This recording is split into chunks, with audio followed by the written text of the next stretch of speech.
Shalom jemaat dikasihi Tuhan, bersyukur pada saat ini kita dapat kembali bersama-sama akan datang pada Tuhan, memuji nama Tuhan. Saudara, mari saat ini kita mau tundukkan kepala kita mau berdoa terlebih dahulu. Bapa dalam sorga, kami mengucap syukur kepadamu, Tuhan, di masa yang sulit ini. Tapi kami dapat merasakan kebaikan-kebaikan Tuhan. Kami bisa melihat bagaimana Tuhan memelihara kehidupan kami. Ada banyak berkat-berkat yang Tuhan sediakan bagi kami, yang mungkin kami belum menyadarinya. Tuhan, saat ini kami hendak datang di hadapan-Mu. Kami hendak bersyukur, kami hendak mendekatkan diri kami kepada-Mu ya Tuhan. Terima kasih Tuhan yang boleh pimpin dan sertai pujian-pujian kami naikkan dan renungan firman Tuhan yang akan kami dengar. Di dalam nama Tuhan Yesus Kristus kami berdoa. Amin. Saudara, kita barusan memperingati hari turunnya Roh Kudus Pentakosta. Biarlah ini boleh terus mengingatkan kita bahwa sangat penting bagi kita untuk kita mau hidup bergantung pada Roh Kudus. Tanpa Roh Kudus, saudara, kehidupan kita sesungguhnya tiada maknanya. Saudara, ini yang kita butuhkan, Roh Kudus, Kau hadir di sini.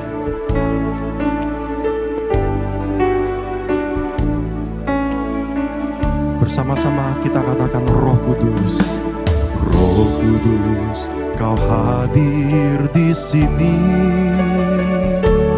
Roh Kudus, ku mengasihi-Mu.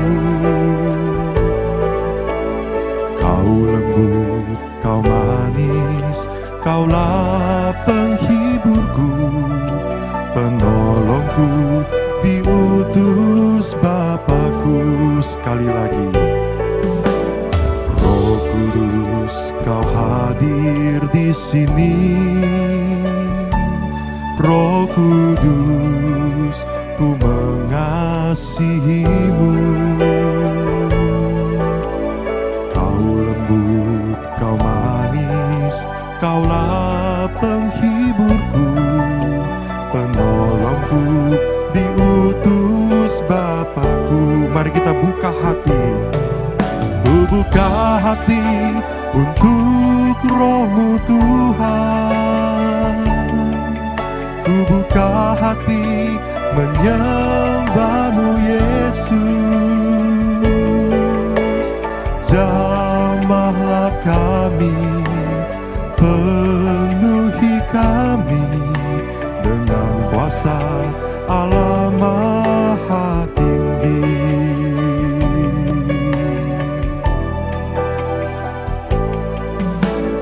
Roh Kudus, Kau hadir di sini.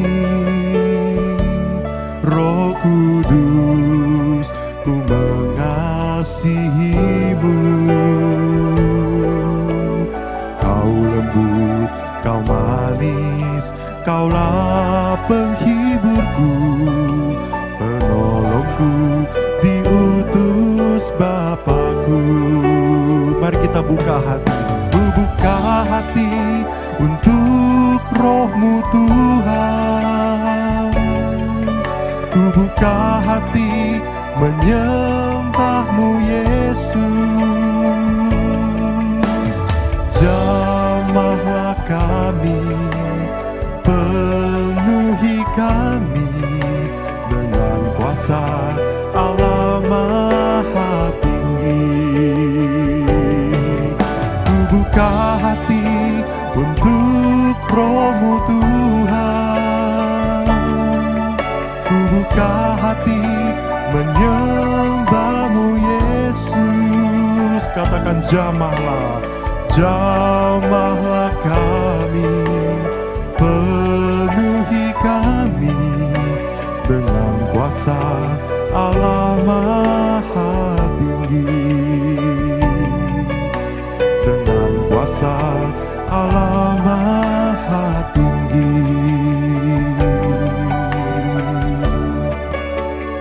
Shalom saudara. Saya terus berdoa untuk saudara dan berharap bahwa saudara baik-baik saja di dalam masa-masa ini.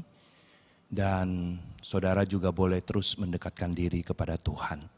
Mari saudara, kita akan membaca satu bagian daripada firman Tuhan yang kita ambil dari Matius pasal 6 ayat 25 sampai dengan ayat yang ke-34. Karena itu aku berkata kepadamu, janganlah khawatir akan hidupmu, akan apa yang hendak kamu makan atau minum, dan janganlah khawatir pula akan tubuhmu, akan apa yang hendak kamu pakai. Bukankah hidup itu lebih penting daripada makanan, dan tubuh itu lebih penting daripada pakaian?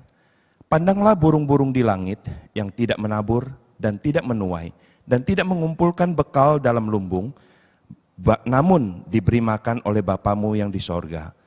Bukankah kamu jauh melebihi burung-burung itu? Siapakah di antara kamu yang karena kekhawatirannya dapat menambahkan sehasta saja pada jalan hidupnya?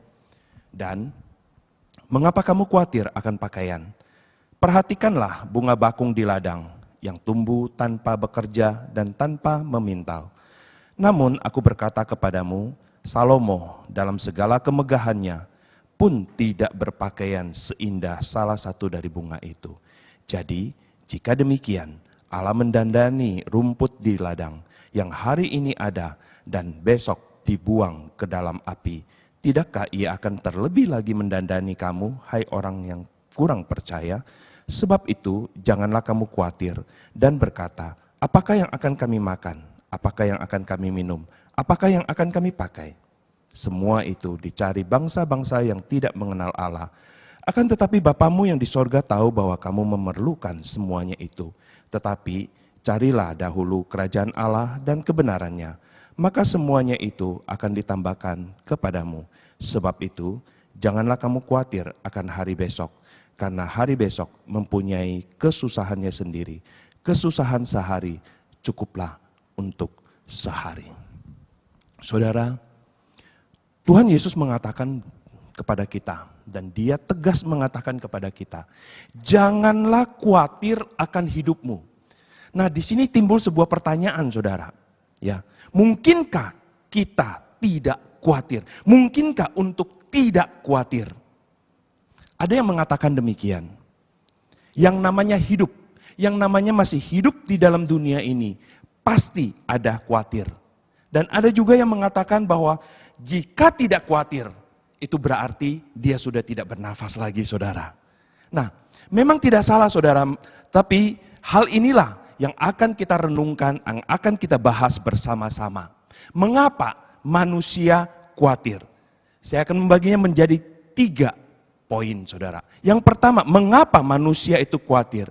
Saudara, untuk mengetahui mengapa manusia khawatir, kita harus kembali kepada Kejadian, yaitu Kejadian pasal 3 ayat 17 sampai dengan 19.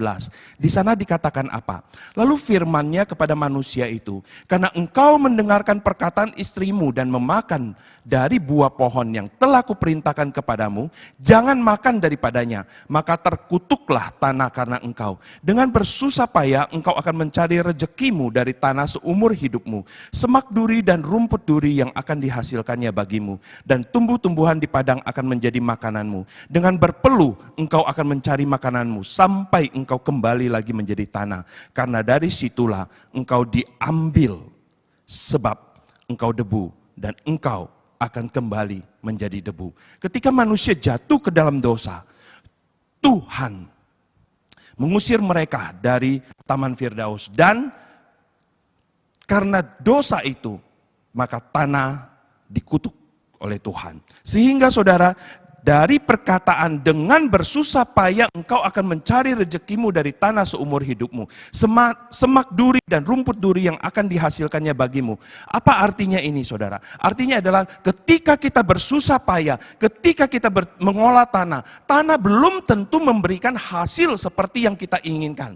Karena kita tidak yakin, karena kita tidak memiliki kepastian akan apa yang kita tanam, apa yang kita tabur, memberikan hasil sesuai dengan apa yang kita inginkan. Maka manusia menjadi khawatir. Khawatir tentang apa? Khawatir apakah hasil yang nanti didapatkan, yang dituai itu cukup untuk dimakan, untuk mempertahankan hidup. Sehingga manusia menjadi khawatir. Hal ini yang menjadikan khawatir itu masuk ke dalam hidup manusia. Sehingga sepanjang hidupnya, sepanjang hidup manusia, dia tetap khawatir. Saudara, sebagian orang, karena dia ingin tahu akan hari esok atau masa depan, supaya dia bisa mempersiapkan apa yang dia butuhkan di masa depan itu, atau apa yang harus dikerjakan di masa depan itu, supaya dia tidak susah, supaya dia bisa tetap makan, minum, atau pakai. Maka mereka berusaha untuk mencari tahu apa yang ada di masa depan, apa yang akan terjadi di masa depan di dalam kehidupannya, apakah dia akan berhasil atau tidak. Sehingga mereka mencari tahu dengan cara meramal atau bertanya kepada orang pintar, saudara. Pertanyaannya, setelah dia tahu, apakah dia tidak khawatir lagi? Tidak, saudara. Dia tetap saja khawatir karena dia sendiri sadar apa yang dia kerjakan untuk mengetahui masa depan itu adalah sebuah kesia-siaan. Dia sadar. Jika kita mau rangkum apa yang menjadi kekhawatiran manusia yang paling utama, bukankah hanya masalah makan, minum, pakaian? Saudara, Tuhan Yesus memberitahu kita pada ayat yang ke-32, bahwa semua itu dicari bangsa-bangsa yang tidak mengenal Allah. Akan tetapi Bapamu yang di sorga tahu bahwa kamu memerlukan semuanya itu. Maksud dari ayat ini adalah semua orang, baik dia mengenal Tuhan atau tidak mengenal Tuhan, dia pasti membutuhkan kebutuhan hidup. Tetapi orang yang tidak mengenal Tuhan cenderung terus berusaha untuk mendapatkan, mengumpulkan sebanyak-banyaknya. Untuk memuaskan apa? Bukan memuaskan nafsunya, tetapi memuaskan kekhawatirannya, untuk menutupi kekhawatirannya. Jika kita juga berlaku, kita orang-orang yang percaya kepada Tuhan juga berlaku demikian, maka kita tidak ada bedanya dengan mereka yang tidak mengenal Tuhan, saudara. Saudara, jangankan hanya kebutuhan jasmani, makan, minum, pakai, saudara. Bahkan Allah kita, yang kita panggil Bapa, rela memberikan anak yang tunggal untuk kita. Oleh karena itu, saudara, apakah Dia tidak akan menyediakan apa yang menjadi kebutuhan kita? Anaknya yang tunggal Dia rela berikan kepada kita. Saudara, kita harus di sini, di ayat 32 ini, Yesus menggunakan kata Bapa. Mengapa di situ Dia gunakan kata Bapa? Maksudnya adalah agar kita mengerti bahwa seperti seorang bapa, seperti seorang ayah yang mengerti akan kebutuhan daripada anak-anaknya, maka si ayah atau si bapa itu akan berusaha untuk mencukupkan kebutuhan daripada anak-anaknya. Demikian juga dengan Bapa kita di sorga. Dia lebih tahu akan segala sesuatu. Tidakkah Dia akan menyediakan, mencukupkan apa yang kita perlukan? Karena Dia tahu, saudara, yang kita perlukan itu apa. Oleh karena itu, apakah kita layak untuk khawatir akan apa yang kita butuhkan sehari-hari? Ini poin yang kedua. Ayat ke-26, Tuhan Yesus mengajarkan kepada kita, Dia bilang apa? Pandanglah burung-burung di langit yang tidak menabur dan tidak menuai dan tidak mengumpulkan bekal dalam lumbung. Namun diberi makan oleh Bapamu yang di surga. Bukankah kamu jauh melebihi burung-burung itu? Melalui perkataan ini, saudara, Tuhan Yesus ingin kita perhatikan. Dia ingin kita belajar kepada burung-burung yang di langit. Mereka tidak menabur. Mereka tidak menuai. Mereka tidak membangun lumbung untuk mengumpulkan, untuk menumpuk makanan. Apakah mereka mati kelaparan? Tidak, saudara. Tuhan Yesus ingin kita belajar kepada burung-burung di langit.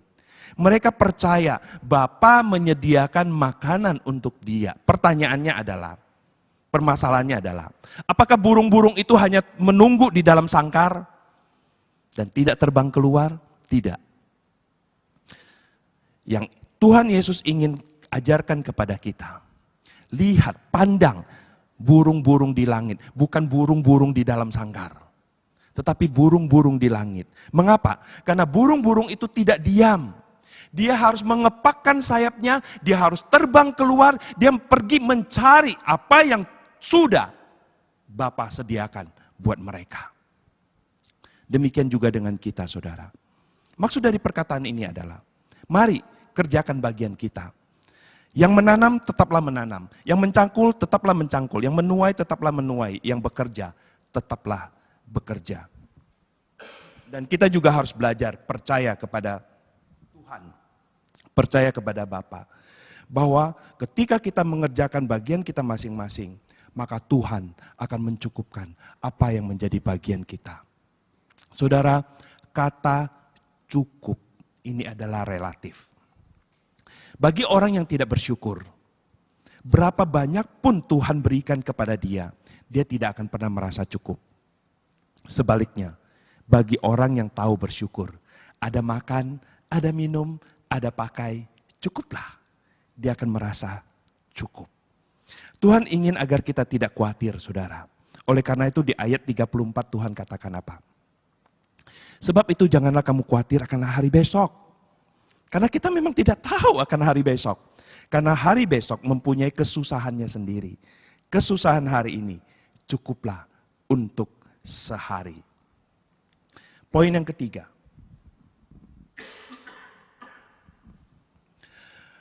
Apakah yang seharusnya kita khawatirkan? Di sini satu pertanyaan, saudara. Di depan saya sudah katakan bahwa selama kita hidup di dalam dunia ini, kita pasti khawatir. Lalu, apa yang seharusnya kita khawatirkan? Ayat 33. Tetapi, carilah dahulu kerajaan Allah dan kebenarannya, maka semuanya itu akan ditambahkan kepadamu. Di sini, Tuhan Yesus ingin mengajarkan kepada kita. Dan Dia ingin kita perhatikan. Yang perlu kita khawatirkan adalah hubungan kita dengan Tuhan. Hubungan kita dengan Bapa. Apakah kita sudah benar di hadapan Tuhan? Apakah kita selalu mencari kebenaran Tuhan? Apakah kita mengutamakan kerajaan Tuhan, kerajaan Allah di dalam kehidupan kita sehari-hari? Saudara,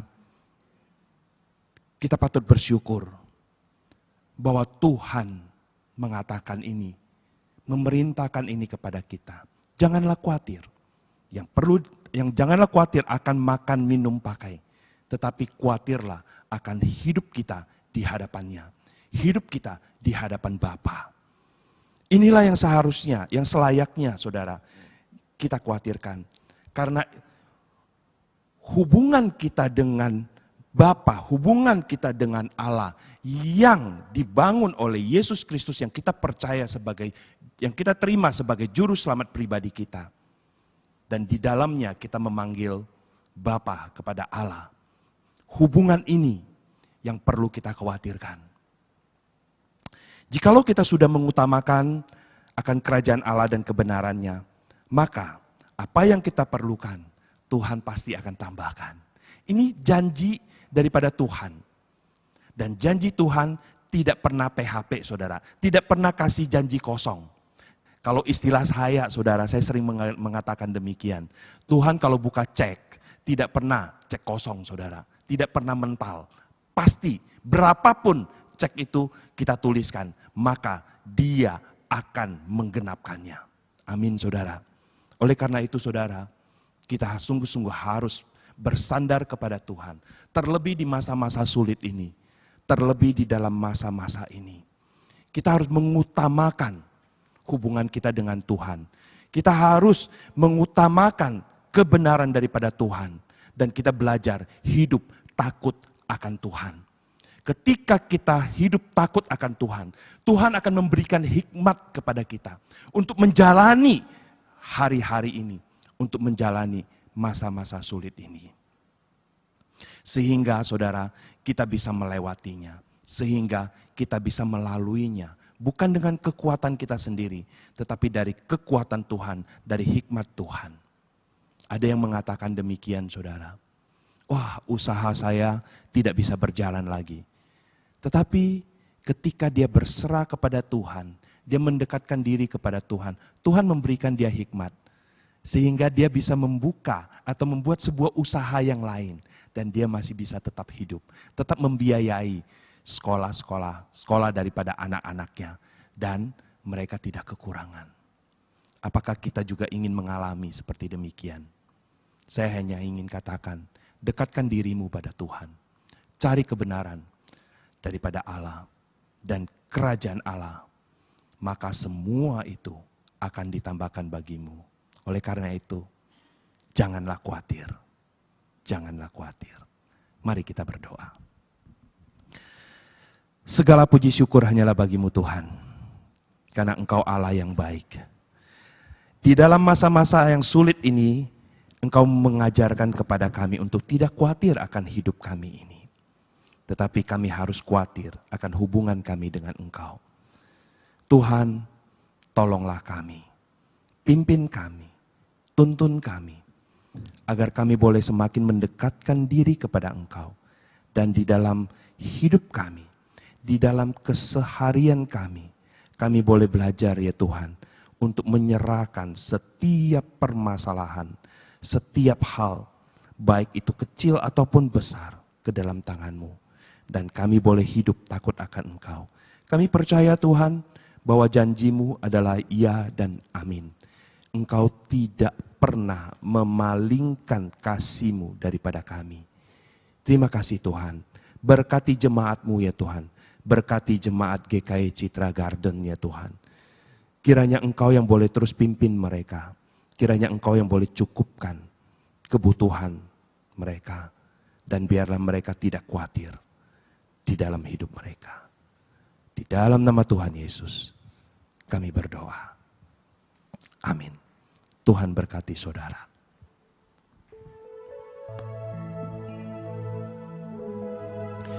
Saudara, kita tidak perlu khawatir dalam hidup kita. Seperti firman Tuhan yang sudah disampaikan, Tuhan menyediakannya untuk kita. Dia akan sudah memelihara hidup kita dan Dia akan terus memelihara kita, saudara. Saudara, pujian yang akan kita naikkan ini terlebih dahulu sudah memberkati saya. Pujian ini mengatakan bahwa jalan Tuhan itu bukan jalan pikiran saya. Rencana Tuhan melampaui rencana-rencana saya. Dia tahu kapan yang terbaik untuk Dia akan berikan buat saya. Dan tentunya juga buat saudara sekalian. Saudara, mari kita naikkan pujian ini boleh dengan sikap doa, dengan hati yang percaya, beriman sungguh-sungguh pada Tuhan. Ada waktu di hidupku, pencobaan berat mendekat. Aku berseru, mengapa ya Tuhan, nyatakan kehendak-Mu. Jalan Tuhan bukan jalanku. Jangan bimbang ataupun ragu. Nantikan Tuhan, jadikan semua indah pada waktunya. Bersama-sama katakan, pada Tuhan masa depanku, pada Tuhan ku serahkan hidupku. Nantikan Tuhan berkarya, indah pada waktunya. Kita tidak tahu akan hari esok kita. Hari esok tiada ku tahu, namun tetap langkahku maju. Ku yakin Tuhan, ku yakin Tuhan, jadikan semua indah pada waktunya. Pada Tuhan masa depanku, pada Tuhan ku serahkan hidupku. Nantikan Tuhan berkarya, indah pada waktunya. Dengan lembut sekali lagi kita katakan, pada Tuhan masa depanku, pada Tuhan ku serahkan hidupku. Nantikan Tuhan berkarya, indah pada waktunya,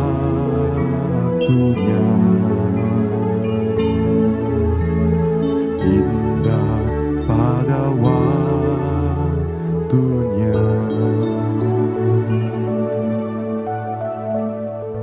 Saat ini kami masih belum bisa melihat dengan utuh rencanamu, jalanmu Tuhan dalam kehidupan kami. Tetapi kami mau percaya Tuhan, kami mau percaya bahwa Engkau mempunyai rencana. Engkau sudah mempunyai satu susunan puzzle Tuhan dalam hidup kami. Engkau menyusunnya satu demi satu Tuhan dalam kehidupan kami. Kami mau belajar untuk percaya kepadamu. Kami mau belajar untuk berserah atas kehidupan kami kepada Engkau. Tuhan, firman mengatakan bahwa kami tidak perlu khawatir. Kami jangan khawatir Tuhan atas hidup kami. Karena kami percaya Bapa kami di sorga adalah pemelihara kami. Tuhan, mampukanlah kami Tuhan di masa-masa seperti ini. Dalam keseharian kami, biarlah di setiap bangun pagi kami boleh menaruh pengharapan kami kepada Tuhan. Kami boleh tetap terus percaya kepada Tuhan sepanjang hari, dari pagi, siang sampai malam hari. Tuhan yang juga boleh terus berkati setiap kami, setiap jemaatmu di tempat ini. Tuhan yang tahu apa yang menjadi kebutuhan mereka, Tuhan yang tahu apa yang menjadi pergumulan mereka, Tuhan yang akan menolong mereka. Kami percaya bahwa Tuhan juga yang akan mencukupkan mereka. Kami juga terus menyerahkannya Tuhan untuk pemerintah kami. Kiranya Tuhan yang juga terus boleh memberikan hikmat kepada pemerintah kami dalam mengatasi problema ini. Mereka boleh diberikan hikmat untuk kapan bisa menerapkan kebijakan-kebijakan yang baik ya Tuhan. New normal. Mereka Tuhan yang terus memberikan mereka kekuatan dan hikmat. Terima kasih Tuhan. Kami menyerahkan Tuhan kehidupan kami sekali lagi. Biarlah hari ini Tuhan kami mau kembali bertekad untuk kami mau bersandar penuh kepada Bapa kami di sorga, Sang Gembala kami yang hidup itu. Terima kasih Tuhan. Ini doa kami, ini keyakinan kami, ini iman kami. Di dalam nama Tuhan Yesus Kristus kami berdoa. Amin. Tuhan Yesus memberkati kehidupan saudara.